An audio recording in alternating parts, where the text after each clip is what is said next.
अखिल भूमंडलीय सर्व शिरोमणि मुनि समाज के संस्थापक आदि मुनीश्वर योगेश्वर सदगुरुदेव शिव मुनि महाराज की जय। उपस्थित मुनि वृंद, साधु सज्जन वृंद, संत वृंद, साधक वृंद, आध्यात्म ज्ञान के जिज्ञासुओं और प्रेमियों, सभी श्रोता वृंद, आप सबको मेरा कोटिशः नमन, सप्रेम जय जीव। तो आध्यात्मिक चर्चा चल रही है और हम लोग सदगुरुदेव शिव मुनि महाराज रचित ग्रंथ सत्य सुंदर और स्वतंत्र विचार पर चर्चा कर रहे हैं। अध्याय 5 पर चर्चा हो रही है, मुक्ति, नजात, सॉल्यूशन और स्वतंत्रता। अब सोचिए, कल तो हम लोग पढ़े बहुत है ना और अपना विचार भी रखती है हम लोग, है ना। मनुस्मृति पर चर्चा हो गई तो उस पैराग्राफ में तो हो ही गया, और उसको क्या पढ़ना, आगे वाला पैराग्राफ पढ़ते हैं, है ना। मनुष्य मनोमय है, मनुष्य वही है, वैसा ही है और उतना ही है। देखिए कितनी सुंदर तरीके से सदगुरुदेव कह रहे हैं। कल तो हम लोगों ने जाना कि किसी भी धर्म ग्रंथ की किसी भी अच्छी बातों को सारी दुनिया वाले मानते हैं, लेकिन सच्चा मुसलमान वही है जो उनकी हर बात को मान ले, और सच्चा सनातनी या सच्चा हिंदू भी वही है जो उन ग्रंथों का गुलाम बने। ऐसी बातें कल हो गई, है ना। और अगर हो सके तो उस पर चर्चा कर ही देते हैं, क्यों मन में एक शंका बना रहेगा, है ना। ठीक है, उसी को कर लेते हैं पहले। तो मेरे कहने का मतलब, जब विचार कर रहे हैं छोड़ना नहीं है किसी विचार को, है ना। सदगुरु जो लिखे बहुत सुंदर तरीके से, तो कल हम लोग जहाँ तक पढ़े थे उससे आगे हम लोग पढ़ेंगे। थोड़ा याद दिलाने के लिए हम पढ़ते हैं। अतः मुक्ति का अर्थ है स्वतंत्रता। स्वतंत्रता और मुक्ति दोनों एक ही दशा के, एक ही अवस्था के दो नाम हैं। अब बताइए, बहुत सुंदर तरीके से लिखे हैं गुरुदेव, है ना। मजहब, संप्रदाय, मतांतर और मजहबी ग्रंथ मनुष्य को मुक्त करने वाले नहीं, बंधन में डालने वाले हैं। पर यह सत्य है कि मनुष्य इसी मुक्ति और नजात के लोभ से मजहबी घेरे में पड़ा हुआ है। कारण क्या है? अज्ञान है ना।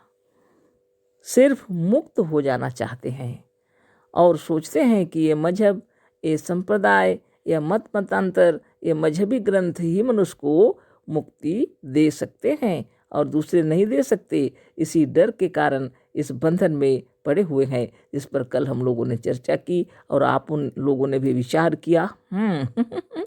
वास्तव में मुक्ति दिलाने की शक्ति आपके अंदर है, आपके मन के अंदर है, किसी किताब में नहीं है, किसी ग्रंथ में भी नहीं है ना। इसीलिए श्रीमद् भगवद गीता में लिखा हुआ है, सर्वधर्मान परित्यज्य माम एकम शरणम व्रज अहम त्वा सर्व पापेभ्य मोक्षयिष्यामि मा शुचः, है ना। सभी धर्मों को छोड़कर एकमात्र मेरी शरण में आ जाओ, मैं तुम्हें हर प्रकार के पाप से मुक्त कर दूंगा, है ना, और तुम्हें मोक्ष का अधिकारी बना दूंगा। उसका साधारण अर्थ है। लेकिन आप सोचिए, कोई धर्म बाहर में जो कुछ है वह धर्म ही नहीं है, वो तो सिर्फ संप्रदाय है। जितने मतांतर हैं और जितने मजहब और संप्रदाय गढ़े हुए हैं, धर्म का मतलब क्या होता है? सोचिए, स्वभाव होता है। आग का धर्म है जलाना, पानी का धर्म है शांति शीतलता प्रदान करना, है ना। ये अपना अपना धर्म है। पानी को अगर आप गर्म करना चाहेंगे तो आग के संपर्क में रखना पड़ेगा, लेकिन ठंडा करने के लिए कुछ भी नहीं करना पड़ता, केवल उसको आग से हटा देना पड़ता है, वो अपने स्वाभाविक धर्म में लौट आएगा, है ना।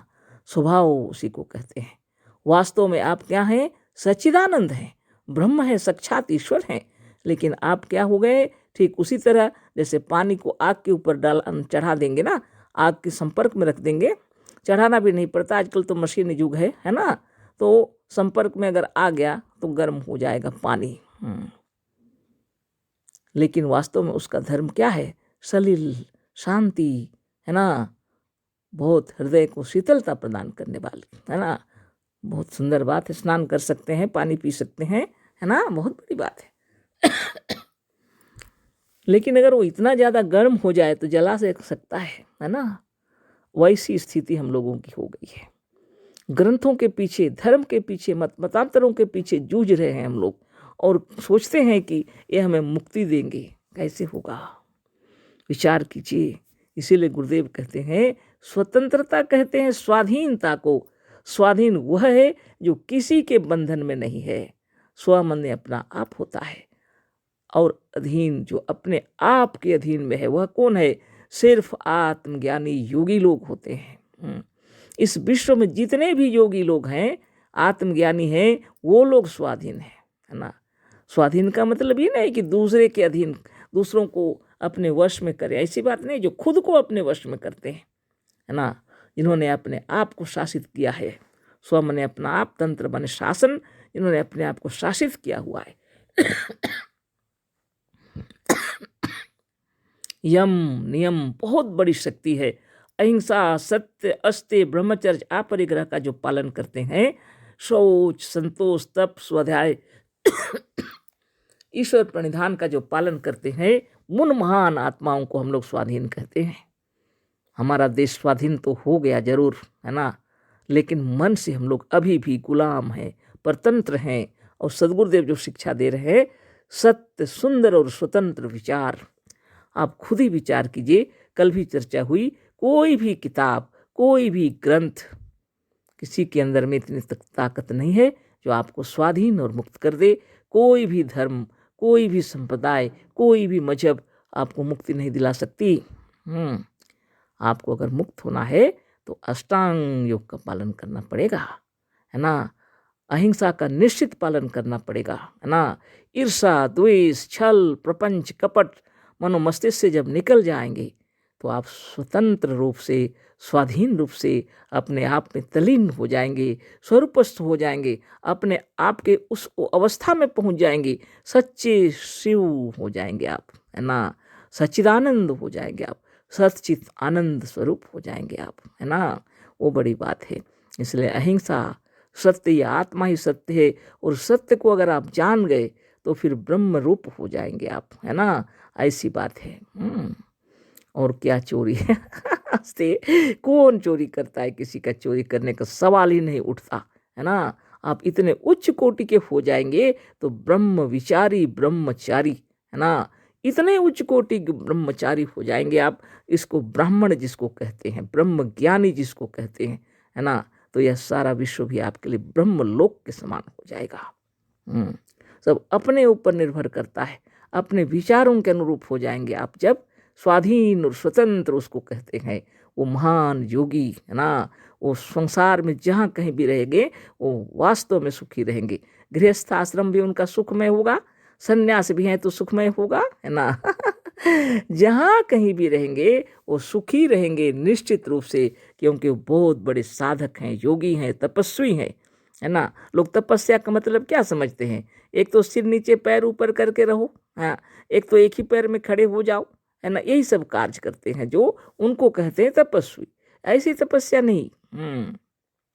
ऋषि मुनियों ने वो तपस्या सिखलाया हम लोगों को, है ना, कि प्रेम जीवन का सबसे उत्तम कोटि का जो है उसको हमेशा उत्तम स्थान पर रखना। लेकिन उसके अंदर हम लोगों ने डाल दिए गड़बड़।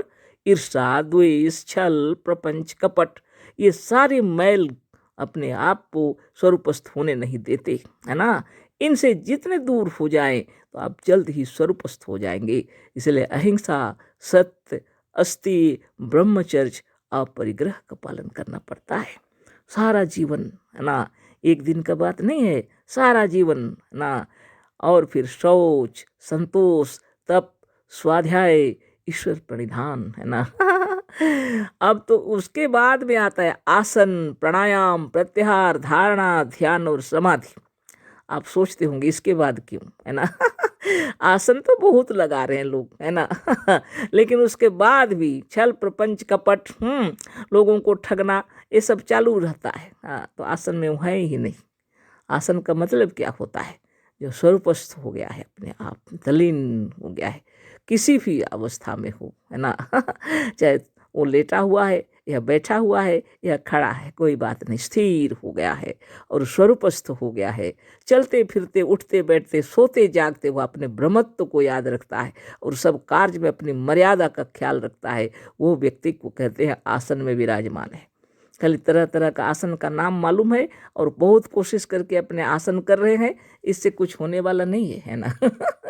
सदगुरु की वाणी और फिर हम लोग का विचार चलता रहेगा, है ना। तो विचार कीजिए आप खुद ही। तो स्वाधीन का मतलब होता है अपने आप के अधीन होना, ना वो कोई ग्रंथ के अधीन है, ना कोई मजहब के अधीन है, ना कोई मतांतर उनको हिला सकता है, ना कोई संप्रदाय, है ना। आप क्या बनना चाहते हैं तो आज से ही अपने हृदय के अंदर में विचार कीजिए। आज से ही आप अपने को जानिए, हृदय से ईर्षा द्वेष छल प्रपंच दूर हो जाए। इसके लिए बैठकर ध्यान मगन होकर अपने स्थिर होकर प्रणव हो, प्राणायाम हो, अब जो भी आप सीखे हैं, जो कुछ भी जानते हैं उसको ही कीजिए, चाहे किसी धर्म संप्रदाय के हों आप। कोई भी चिंता करने की बात नहीं, आपने जिसी से भी सीखा है, लेकिन आप एकांत बस शांत में चित्त शांत करके आंखें बंद करके अपने आप में तल्लीन हो जाइए। बस आप देखेंगे धीरे धीरे अपने में स्वरूपस्थ होते होते ईर्षा द्वेष छल प्रपंच कपट खुद ही दूर हो जाएगा, है ना। हृदय आनंद से लबालब हो जाएगा, प्रेम से भर जाएगा, इतना प्रेम की छलक पड़ेगा, है ना। तो ये चीज़ हम लोग को चाहिए और पूरे विश्व में चाहिए। आज से लड़ाई झगड़े दंगा फसाद को दूर करने का एकमात्र उपाय है कि हम और आप सब अपने परिवार में सुखी से रहें, अपने खुद को, है ना। तो बातें तो बहुत हो गई, ये तो लगता है जीवन भर चलते रह गए ये पैराग्राफ। खैर कोई बात नहीं, कल फिर चर्चा करेंगे। अशेष धन्यवाद, कोटिशः नमन। सदगुरुदेव शिवमुनि महाराज की जय। सप्रेम जय जीव।